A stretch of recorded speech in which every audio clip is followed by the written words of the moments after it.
If I can have anything, let it be your eyes on me. Every time I catch your gaze, my world starts changing. I was actually supposed to sing that yesterday, but I guess it's good to close off with this song because technically I'm an offering. I'm a sacrifice. Not Jesus by any means, but we're on day 3 of the Esther fast. No food, no water. How am I feeling right now? I'm a bit parched. Because if you know me, I love me some water. Constantly drinking water. It's one of the reasons why I look so young. Skin so clear. Honestly, like to not wear makeup.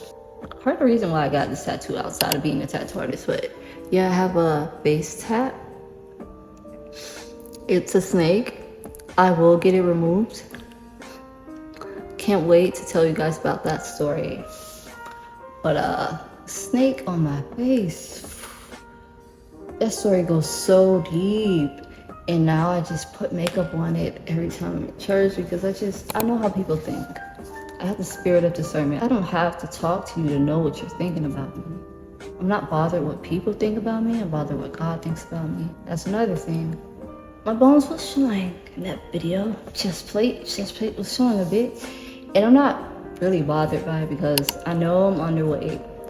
And I know that I lost like 6 pounds just being on the fast. So I'm not bothered. I'm not here to impress man. But I was thinking it was 30 pounds heavier, honestly.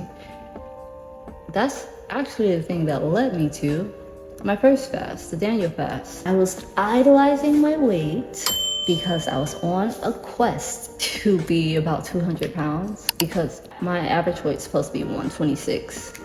But I was idolizing it. And I want to show pictures, but yeah, a little sexually immoral. Only reserved for somebody else in the future to see.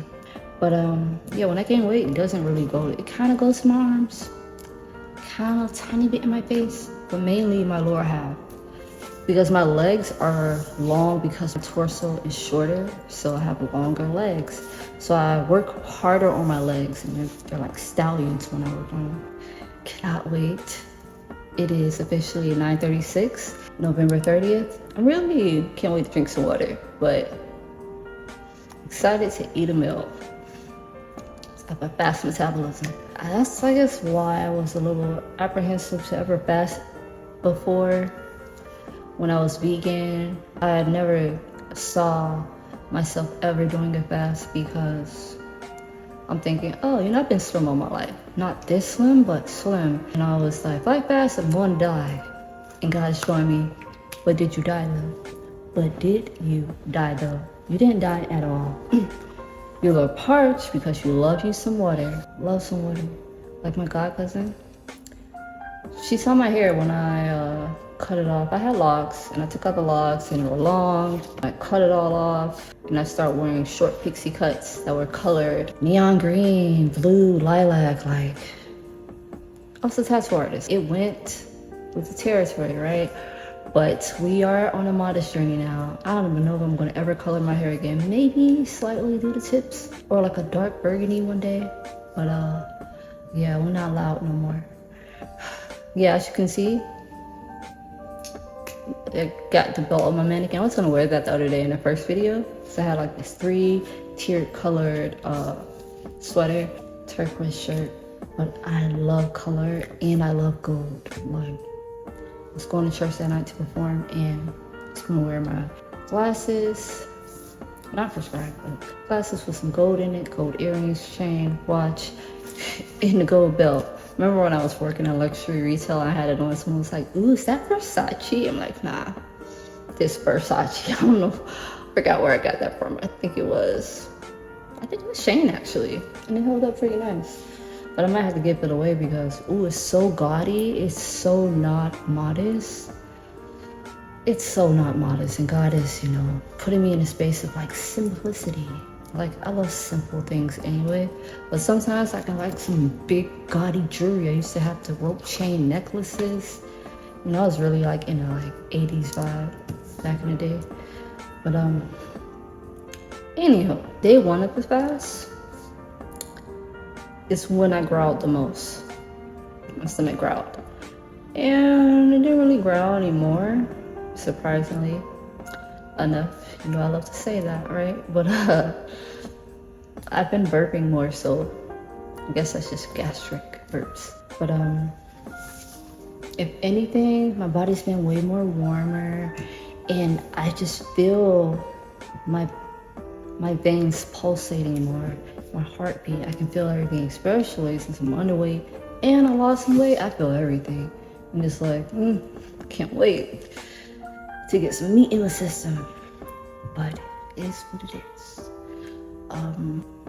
I watched the sermon from Vadi Buckham, and he pretty much pointed to Mark 15:33, which also pointed to the psalm I was in today.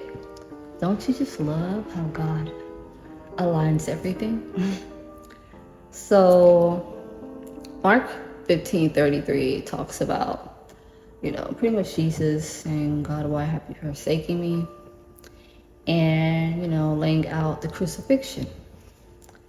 And that's what Psalm 23:2 was about. Yeah, I get to read Psalm 23. It was like, oh, this is cute. I'm reading Psalm 23 finally, like just reading it through versus reciting it. But when I'm reading it, like, I don't want to say I didn't put two and two together, but I peeped that it was talking about broken joints and more things that correlated to the crucifixion. But the thing about the Bible is that it's not all in alignment, so I can't tell if that was something that actually happened and David saw it or not. I haven't read every book in the Bible yet. I've kind of read all in different orders based on how God aligns me to read it. But yeah, looking back, I'm like, oh, so he was foreshadowing Jesus' crucifixion and he didn't even know it. That's crazy.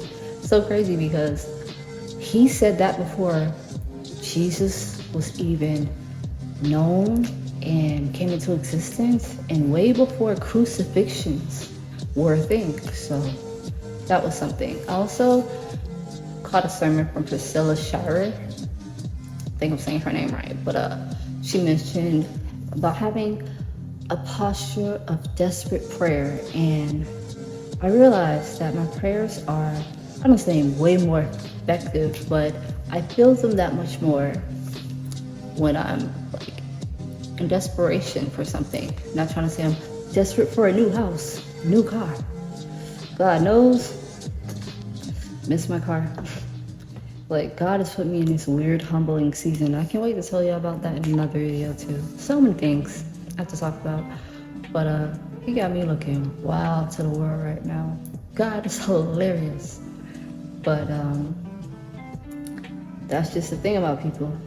People judge outer appearance while God judges the soul. But anyways, proper heart posture. When I'm praying, like the prayers when I'm crying, I feel it more.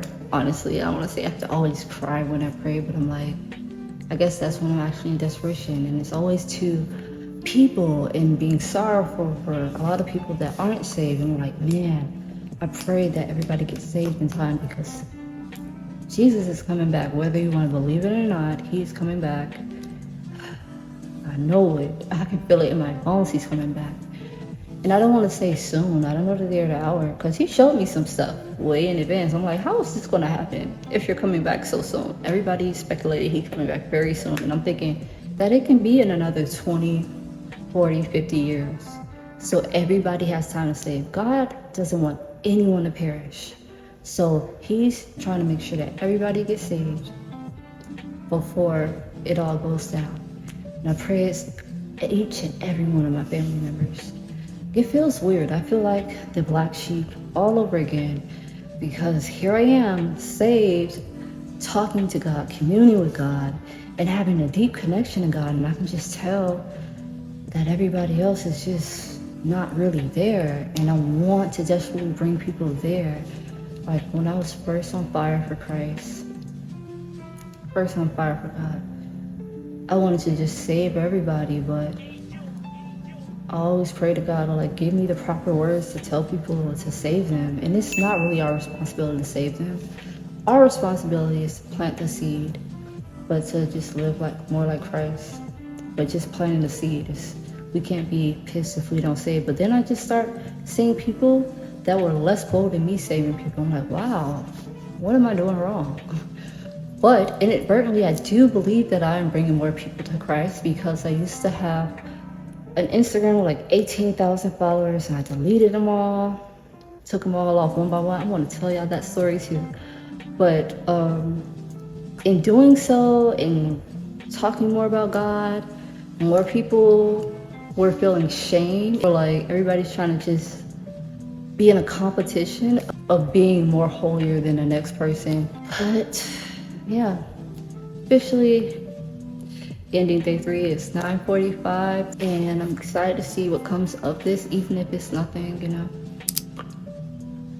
Hopefully it's at least me getting closer to God, because I like that feeling. I feel so dry when I don't feel close to God. But like, I feel close, but I feel like he's outside of the house instead of in the house, you know. So I'm like, when it's gonna be my turn to talk to you, I'm ready. But anywho, until next time, your girl Yashiva chiming out.